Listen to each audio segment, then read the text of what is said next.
So moving into Anxiety now, the second single off the album. I mean, we've talked about you being honest, Frank, across this album, but this really is pretty much as honest as it gets, really, Anxiety, isn't it? I mean, you say, I don't know who I am, repeatedly in the song, and that's quite hard hitting. Yeah, it was fact though, you know, it's easy, and obviously, okay, the hardest thing about anxiety or depression or anything like that is when it's internalized, when you keep it inside yourself. Actually, like, there's a huge amount of strength the minute you just put it out. The minute you put it out yourself, you're able to push it away. So writing the song was pure therapy for me. Playing the song live is therapy for me.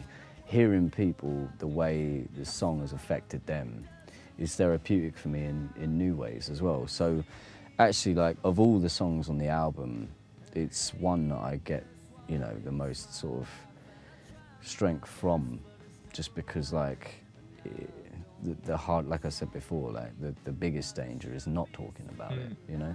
I get a very Nirvana heart-shaped box kind of feel from this one. It's a very grungy feel to it. Was that a kind of reference point when starting out with this? I think the weird thing, this is probably the only song where, to me, the root of it is the synth line.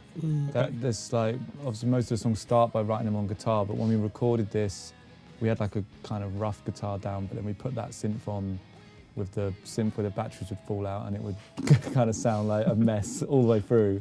And I hear that as the kind of bed of the tune. So I think this is the first time where we sort of allowed synth and something more electronic into the core of the sound of the tune. I suppose, as Frank's been describing, it is a very emotional song. It's a very heartfelt song that needs to be heard, I guess. And Alan, I suppose when you're mixing this song, is that in your mind, making sure that Frank's vocal and what he's saying is heard number one? That was definitely one that you knew that he had to completely lead by the vocal. Yeah. And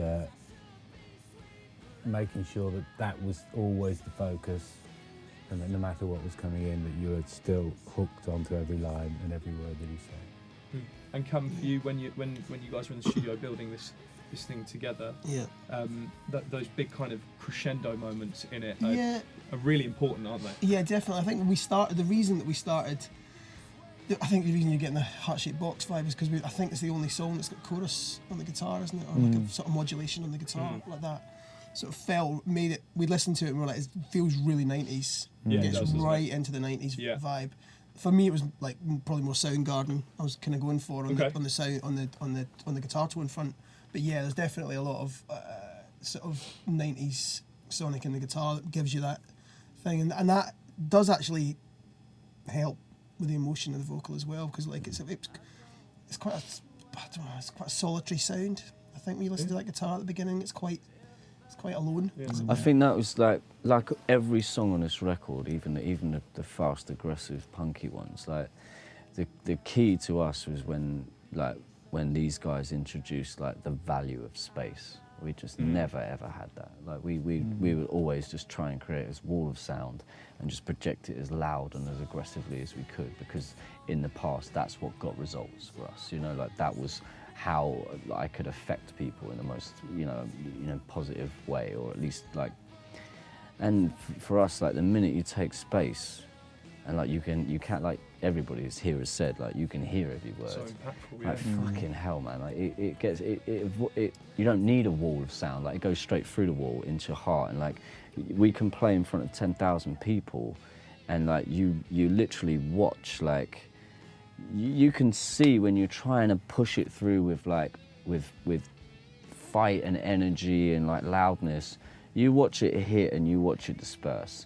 The minute you hold and you just give them a couple of lines and everyone in the room can hear it, you watch it affect everybody. There's no, do you know what I mean? Yeah. And that's when, like, that's what we were really trying to do with this entire record, was speak to every single person one-on-one.